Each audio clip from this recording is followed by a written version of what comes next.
네, 안녕하세요 여러분. 뭐든지 리뷰해주는 남자들의 블루가 돌아왔습니다. 저번 리뷰 이후로 또 꽤나 오랜 시간이 흘렀습니다.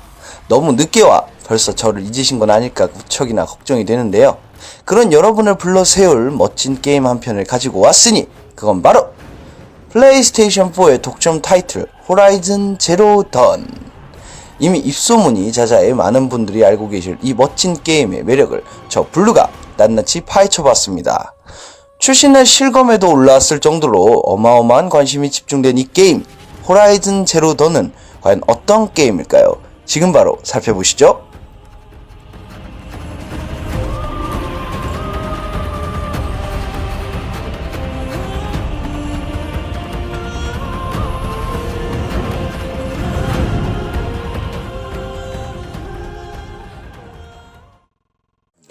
머나먼 미래, 우리가 알고 있던 인류와 기존의 문명이 사라진 로스트 테크놀로지 시대. 세상은 석기 시대로 돌아가게 되고 살아남은 인류는 다시 한번 생존의 역사를 써내려갑니다. 그런 인류를 위협하는 것은 정체불명의 기계 생명체들. 과연 그들은 어디서 어떻게 어떤 이유로 태어났을까요? 왜 인간들을 공격하는 것일까요? 그런 한가운데 한 소녀가 태어납니다. 그녀의 이름은 에일로이. 태어나자마자 동족에게 추방당하는 가혹한 운명의 존재였죠. 그런 그녀를 거둔 것은 그녀와 마찬가지로 동족에게 추방당한 남자 로스트. 같은 인간들에게 멸시와 조롱, 차별을 겪으며 성장한 그녀는 동족에게 인정받고 받아들여지기 위해 힘들고 고된 훈련을 통해 어엿한 전사로 자라납니다. 그런 그녀의 앞에 영문을 알 수 없는 모종의 사건들이 벌어지게 되고 그녀는 인류의 생존과 자신의 운명을 개척하기 위한 싸움을 시작합니다.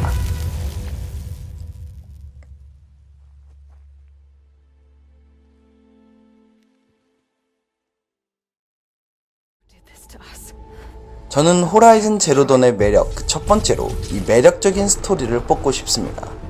저 블루는 콘솔 게임의 아이덴티티는 탄탄한 줄기를 가진 싱글 스토리 라인에 있다고 보는데요.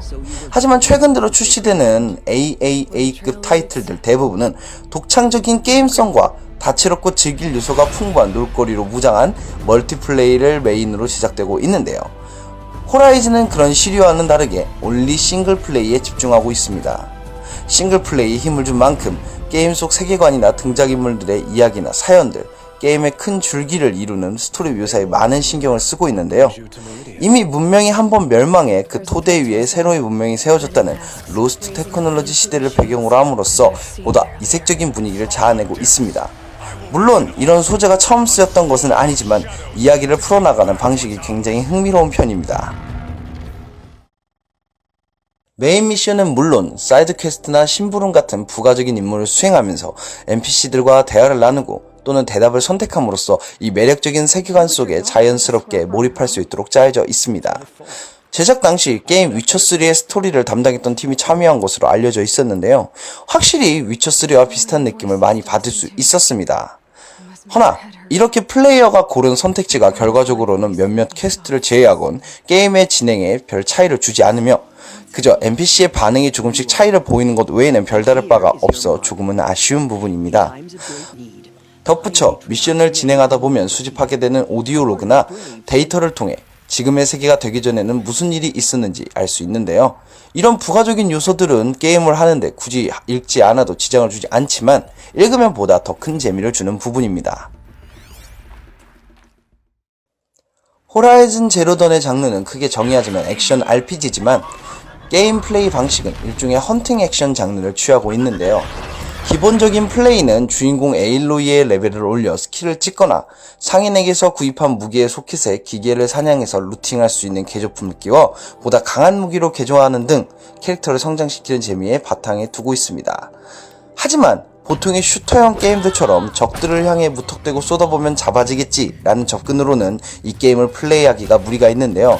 이는 에일로이가 상대해야 되는 적들이 단순한 몬스터가 아닌 복잡하게 만들어진 동물형 기계이기 때문입니다. 작게는 인간만한 크기에서부터 크게는 아예 화면에 다리만 나올 정도로 거대한 기계들에게는 저마다의 약점 부위나 약한 속성들이 정해져 있기 때문에 포커스라는 도구를 통해서 약점을 파악하고 그에 맞는 전술과 무기를 선택해 전투에 임해야만 합니다.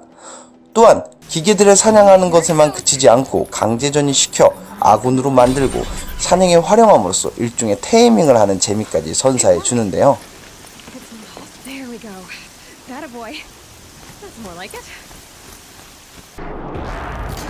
하지만 이런 게임 디자인의 노력도 게임 후반부에 접어들면 결국 좋은 무기나 나쁜 무기가 갈리게 마련이고 개조품 역시 자주 쓰게 되는 몇 가지 옵션을 제외하고는 그다지 필요성을 느끼지 못하게 됩니다. 때문에 다양한 플레이를 하도록 유도된 레벨 디자인이 무색하게 느껴질 정도입니다. 추가로 저 블루 개인적으로는 너무나 아쉬웠던 점이 있었는데요. 그것은 다양한 기기들 중에 수상 혹은 수중을 서식지로 하는 적이 딱히 없었다는 점입니다. 다음 작에서는 부디 수중에서도 발사할 수 있는 탄이나 어뢰, 작살들을 활용해 사냥할 만한 수장용 형태의 적들이 나와주었다면 하는 작은 바람입니다.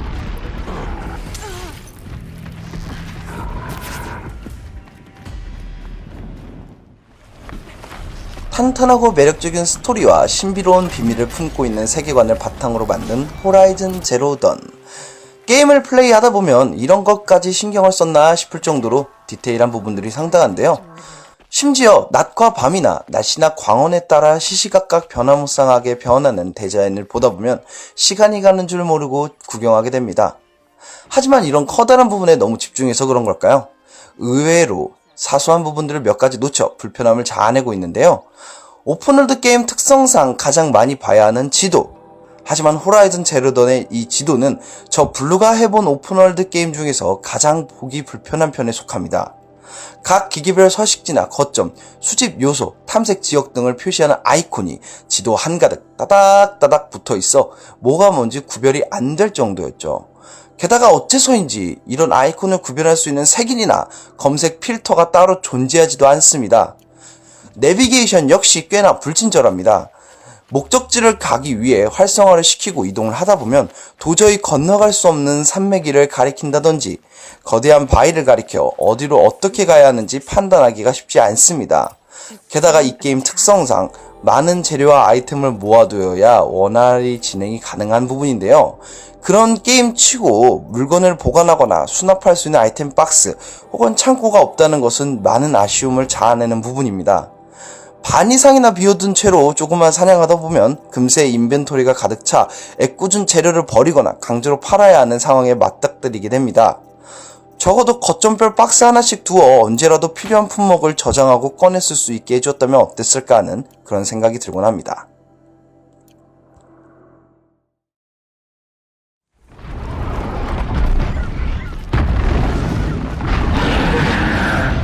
Stace is holding his own.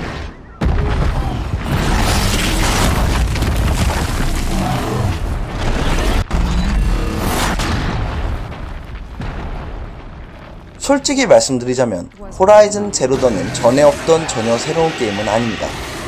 게임을 풀어가는 방식이나 플레이 등 기존의 타 게임들에게서 조금씩 접해봤을 법한 부분들이 엿보여지는 것도 사실이죠. 하지만 그 좋은 재료들을 가지고도 전혀 형편없는 맛을 가진 요리가 탄생할 수도 있고 조금은 익숙하지만 그래도 자꾸만 손이 가게 되는 요리가 탄생할 수도 있는 것이죠. 호라이즌 제로 던은 바로 후자 쪽에 속하는 게임입니다. 스스로가 가지고 있는 독창성은 조금 부족할지는 모르지만 선배 게임들이 잘 닦아놓은 길을 지혜롭게 따라가며 그 게임들이 가지고 있던 좋은 장점들을 어떻게 활용하고 포장하는지 잘 알고 있습니다. 그동안 킬존 시리즈로 FPS를 제작만 하던 게릴라 게임즈가 이 정도 성과를 보여줬다는 것이 놀라울 정도입니다. 인기 있는 유명 타이틀의 후속작도 아닌 오리지널 작품으로 이만한 저력을 보여주기는 쉽지 않다고 생각합니다.